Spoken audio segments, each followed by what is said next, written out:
নির্বাচনী দায়িত্ব সিআইডি সহ সমগ্র বাংলাদেশ পুলিশের জন্য একটি পবিত্র আমানত। এই দায়িত্ব পালনে নিরপেক্ষতা, সততা ও পেশাদারিত্ব অক্ষুণ্ণ রাখা আমাদের নৈতিক দায়িত্ব বলে জানিয়েছেন পুলিশের অপরাধ তদন্ত বিভাগ সিআইডির প্রধান ও অতিরিক্ত আইজিপি মোহাম্মদ সিবগাতুল্লাহ। নির্বাচনের সময় পুলিশ সদস্যদের নিরপেক্ষতা নিশ্চিতের লক্ষ্যে কর্তব্যরত অবস্থায় পুলিশ সদস্যদের কোনো রাজনৈতিক ব্যক্তি বা গোষ্ঠীর কাছ থেকে খাবার, সহায়তা বা অনৈতিক সুবিধা গ্রহণ না করার নির্দেশনা দিয়েছেন সিআইডির প্রধান।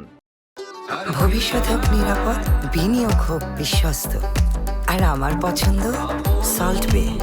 ওয়েলকাম টু সল্ট বে। ৫ ফেব্রুয়ারি রাজধানীর মালিবাগে সিআইডির সদর দপ্তরে এক ব্রিফিংয়ে পুলিশ সদস্যদের দায়িত্ব পালনের সময় সর্বোচ্চ পেশাদারিত্ব, সততা এবং সংযম প্রদর্শন করতে নির্দেশ দেন সিআইডি প্রধান।